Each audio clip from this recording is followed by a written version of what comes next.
up? It's me, Lindsay Manel, and welcome to my YouTube channel! Wait lang, yung buhok ko, wait.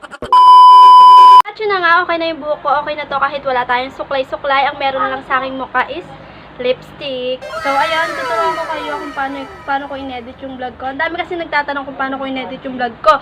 Kung meron daw akong editor. Paano magkaka-editor? Sikat na ba ako? Kilala na ba ako agad? Siyempre, sariling sikap para ma-edit yung aking mga videos, diba? So, bago natin simulan yan, inom muna ako ng tubig. Wait lang.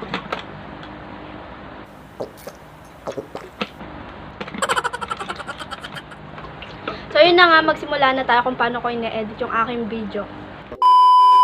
So, ito yung pinilm ko kanina. Ito yung video ko kanina. Yan. Yan, dito sa banda rito, maglalagay ako ng sound effect. Gusto ko ito. Yan. Mas gusto ko to. Diba? Yung buhok ko, lagyan natin ng funny sound effect. Itong funny sound effect ko kasi medyo late, kaya kinakat ko muna. Tapos ikakat ko siya. Ayan. Tapos lalagay ko siya dito. O, diba? Tapos cut ko na ulit.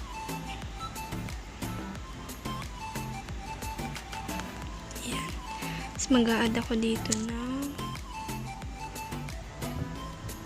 pag mag-a-add kayo ng video dito, media, download. Ito yung gusto kong i-add. Ayan. Diba? Lipstick. Mag-add tayo ng tawa. Ay, hindi pala. Gusto ko ay yung isa. Ito. Yun.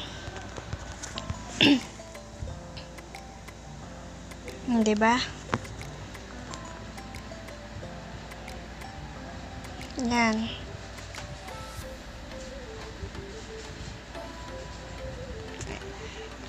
Yan. Tapos, lalagay ako dito ng sound effect ulit.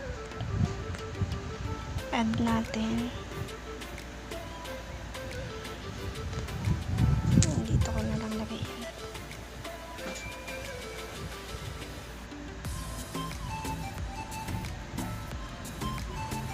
Ayan. Pag inom ng tubig, lagyan ulit natin ng sound effect. Gusto ko yung drink sip.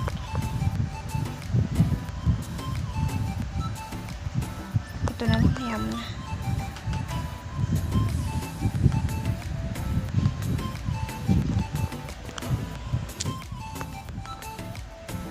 Tatama nyo lang sa pag-ano ng ano.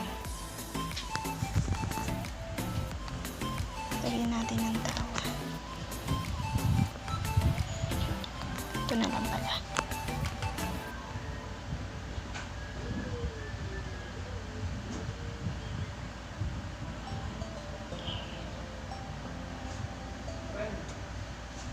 Yan. Tapos pag maglalagay naman kayo ng KineMaster na logo, ganito lang siya. Yan. Yan. Ito naman. Ay, hindi pala. Punta kayo dito sa layer, media, tapos download itong KineMaster na logo. Tapat nyo lang dito sa kamay nyo. Yung tugma talaga. O, diba? Gusto ko may sound effect yung KineMaster. Lagyan natin ng logo na ganito. Ito na lang. Ayoko pala nito. Ang pag-ano naman nito, gusto ko pagpasok ng KineMaster ay ganyan. Tapos lagyan natin ng sound effect na ito na lang. Yan na lang. Diba?